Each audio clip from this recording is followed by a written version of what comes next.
지난 11일 날 십자 공판 얘기가 나왔으니까 이재명 대표가 거기서 김문기 씨를 몰랐다 그 주장을 하는 내용이 좀 어처구니가 없고 황당하다 그런 이 평가들이 많아요. 하나는 안면 인식 장애 이걸 얘기를 했어요. 그러니까 국민의힘 쪽에서는 좀 민망하고 구차한 변명이다 이렇게 했는데 안면 인식 장애가 어떻다는 거죠? 지금 이제 그 좀스럽고 민망하다. 네. 옛날에 문재희가 잘 쓰던 그러니까 그걸로 했는데, 야 이재명이가 망가지도 이렇게 망가지나.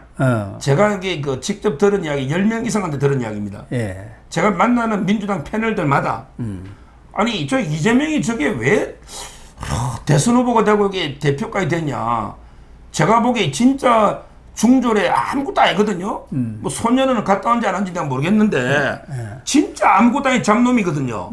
뭐 아무것도 없잖아요. 이재명이가. 근데 야 이재명이가 어떻게 너 대표가 되냐. 저랬더니 전부 다 하는 말이 있어요. 민주당 출신들이 하는 말이 야 이재명이가 다른 거는 몰라도 진짜 거짓말도 잘하고 부패한 놈이지만 다른 거는 몰라도 이게 기억력 하나는 비상합니다. 기억력이 비상. 와, 한 번 만난 사람은 다 기억한대. 이걸로 이게 이 자리에 온 거예요, 이재명이가. 진짜 제가요, 제가 이재명하고 통화 2번 하고 지금 문자도 와 있잖아요. 제가 한 번 통화했는데 잘 기억하더라니까 서변호사 하면서 저 통화도 했잖아, 이재명이하고. 근데 진짜 이게 정치인으로서는 그게 중요한 덕목입니다. 한 번 이게 본 사람들 기억해 주는 게 큰 장점이에요. 이것 때문에 이재명이 오늘날 그래도 이만큼 온 거예요.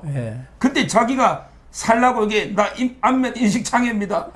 안면 인식 장애는 그 찾아보면 뇌질환입니다. 뇌질환. 바로 본 사람도 이게 얼굴을 못 알아보는 거죠. 뭐 술을 같이 먹고 밥도 같이 먹고 또 어떤 회합이라든가 모임에서 만났는데 다음에 만나서 잘 모르겠다 누구시죠? 이럴 때 이제 안면 인식 장애라.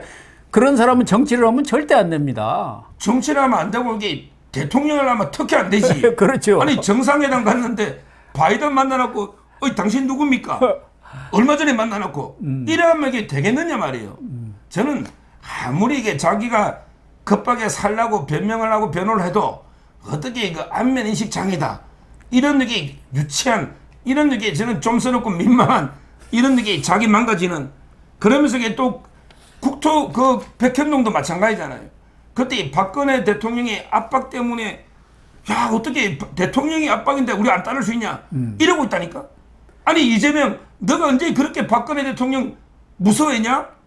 너 그때 막 디폴트 한다면서 끝까지 싸웠잖아. 이게 이재명이가 박근혜 대통령 겁이 나가지고 아니 2단계 좀 올려주면 요청하는데 4단계는 올려줍니까? 이게 말도 안 되는 자기에게 급정이 쫄보 행사하고 그 다음에 안면인식 장애 행사하고 그때 또 뭐 몰랐다는 건 기억력의 문제잖아요. 또 안면인식 장애하고 다른 문제거든요. 좀 있으면 이게 또 치매 행사할 겁니다. 치매. 나는 이게 기억을 잘 못한다. 온갖 이게 뭐 자기 그렇게 비하 그 행사하는 코스프레 하는 거예요. 특히 이 김문기 씨하고는 2009년에 만났지 않습니까? 그때 성남시 리모델링 세미나가 열렸었는데 그 사진도 다 있잖아요. 그 당시 이재명 변호사, 유동규, 김문기, 김용 이런 사람들이 참석을 했고 김문기 씨는 그때 건설회사 부장 아닙니까? 그 이후에 이제 도개공으로 이렇게 발탁이 돼서 팀장을 맡았었는데 그렇게 되면은 벌써 한 2021년 그 SBS인가 나왔을 때까지만 하더라도 12, 3년이 알았다는 얘기 아닙니까? 교류가 있었다는 얘기로 봐야 하는데 그런데 11일 날 봉판에서는 정치인이라는 게 매 선거 때마다 7, 80만 장씩 명함을 뿌리는데 그 명함 하나 갖고 있어갖고 자기 뭐 핸드폰에다 주소 또 임명 전화번호 넣어놨다고 해서 아는 사람이냐 이렇게 얘기를 했더라고요. 또 하나는 성남시 공무원이 4,000명이고 팀장이 500명인가 이렇게 되는데 그 팀장 500명을 내가 어떻게 다 아느냐 이게 말이 됩니까? 김문기가 가장 본인이 단군일의 최대 공공환수 사업이라는 대장동 사업을 총괄 책임진 사람 아닙니까? 그 팀장을 모른단 말이에요. 다섯 손가락 안에 들 텐데요. 제가 이게 딱 평생 한 번 해본 게 요트 한번 타봤습니다. 한 십몇 년 전에 부산에 오륙도 있잖아요. 네. 오륙도. 거기에 친구가 이제 배를 하나 빌려줘가지고 요트를 타고 요트에서 술 한잔 먹은 게 있어, 기억이. 네. 이게 기억이 안 나면 저는 바로 빨리 병원 가야 됩니다. 그러니까. 이게 기억이 안 나면 제가 빨리 치매 초기에 검사를 해야 된다니까? 아니, 요트 평생 한 번 탔는데, 친구하고 탔는데, 그게 친구가 누군지 기억이 안 나면, 예. 이게 말이 안 되잖아요. 예. 자기가 이게 다른 거는 몰라도, 이재명인들 요트를 얼마나 탔겠어요? 제가 보기에 그게 아마 한 번일 겁니다. 요트 타는 게 흔하지 않아요. 예. 골프도 이게 뭐 카트 운전을 같이 해가지고 친 것도 중요하지만 저는 이게 요트 있잖아요.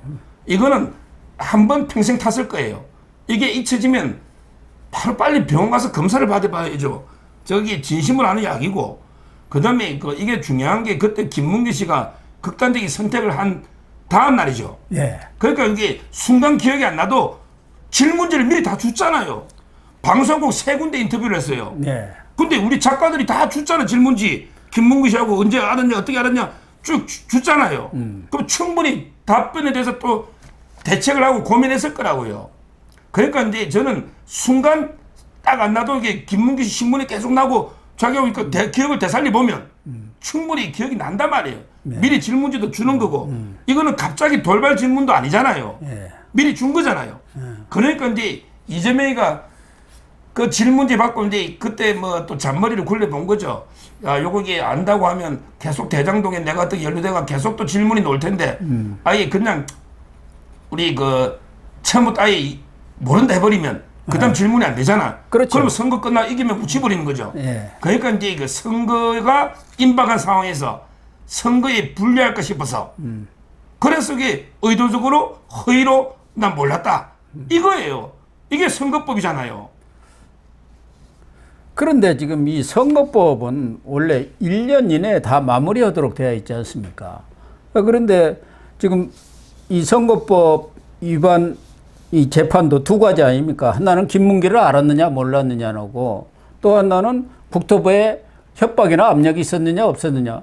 그런데 지금 이 선거법에 재판이 진행되는 것은 김문기 알았느냐 몰랐느냐 이것 가지고도 지금 언제 끝날지 모르는 거예요. 그 다음에 이 국토부 넘어가면 또 언제 끝날 겁니까? 이 선거법을 왜 이렇게 재판이 지연이 되고 1년 내에 마무리하도록 되어 있는데 전혀 지켜지지 않고 있지 않습니까? 그게 이제 그 두 가지죠. 첫째는 이제 김명수 사법부의 문제죠. 예. 판사가 이제 이거 일주일에 2번을 해야 되는데 최악. 판사가 이제 2주에 한 번씩 하니 이거는 판사 잘못이 크죠. 봐주는 거 아니에요, 이재명이. 선거법을 이렇게 지켜야 되니까 저는 김명수 체제의 그 판사 잘못이 첫째 크다. 그다음에 두 번째 이재명 측의 전략이 어쨌든 이게 1심이 총선 전에 노는 걸 막아야 된다. 예. 총선 전에 벌금 100만 이상 넣으면 당이 뒤집어집니다. 예, 그렇죠. 1심이 뒤바뀔 가능성이 없잖아요. 예. 그러니까 그게 어차피 총선 전에 1심이 노는 걸 막아야 된다. 그래서 이제 중요한 게 금요일 재판이에요. 예. 누가 나오냐? 이틀 전에 금요일 재판에 김용희가 나왔어요. 근데 김용희가 왜 나왔느냐? 김용희 이놈이요. 이놈이 사실확인서라고 한 장을 써준 거예요. 예. 예. 수사할 때. 사실확인서가 뭐냐면 2018년에 이재명이가 이제 그때 재판할 때 대장동을 좀 잘 아는 사람 하나 추천해달라. 예. 이래가지고 자기가 이제 김문기 이름하고요. 전화번호를 적어줬다는 거죠. 이런 확인서를 하나 딱 써가 수사기관에 낸 거죠. 그러니까 이제 그게 진짜냐 아니냐 이거 신문한다고 김용이 놓은 거예요. 근데 그게 무슨 증거로서 가치가 있습니까? 사후에 그러니까. 얼마든지 거짓말로 확인서를 써줄 수 있는 거 아니에요. 물증이 아니잖아요. 예. 그냥 옛날에 이재명이가 대장동 전문가 묻길래 내가 김문기 전화번호 내가 하나 메모해 줬다. 이거 정언하려고 놓은 거예요. 이게 무슨 정언으로 가치가 있냐고요. 김용이 하는 말이 뭐 이게 믿음 신빙성이 있습니까? 물증도 아니잖아. 네. 지가 그냥 말이잖아. 이것 때문에 2주가 또 지난 거예요. 그러니까 아니 김용희 정은 말도 안 되는 거 아무 값어치도 없는 거 이거 신문한다고 이게 2주가 지난 거예요. 그럼 다음에 또 다른 정인 뭐 또 경기도 사람 하나씩 부르는 거죠. 이러면 이게 그냥 총선 가버리는 거죠. 저는 이게 바로 이재명 측의 재판 지연 전략. 이 두 가지가 겹쳐가지고 지금 이게 늦어지고 있고요. 근데 중요한 거는 이제 김용희도 살살하게 이재명하고 선긋게 하더라고. 그래요? 김용희 보고 이게 그 이재명은 당신을 이게 그 척근이라고 복심이라 했는데 척근이냐 했더니 자기는 이게 척근이 아니고 단순하게 참모에 불과합니다. 이렇게 해서 발을 빼요. 척근이 되면요. 정지상이가 척근이잖아.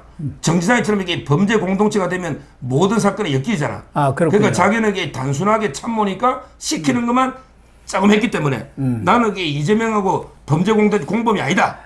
이렇게 자기가 살라고 이재명을 이렇게 슬슬 멀리하는 이재명을 버리는 이런 행동을 김용희가 하고 있어요.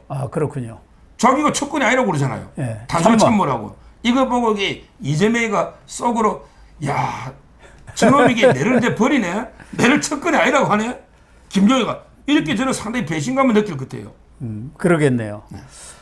아무튼 이 선거법 재판 이재명 측에서는 어떻게든 내년 총선 이후로 1심이 나오도록 하려고 이 지연 전략을 펴는데 결국은 김명수가 빨리 9월 달에 물러나야 해요. 24일인가 그러니까 이제 얼마 남지도 않았는데 김명수가 물러나면은 좀 사법부도 분위기가 바뀌겠죠. 그러면은 좀 빨리 진행될 수도 있는 겁니까?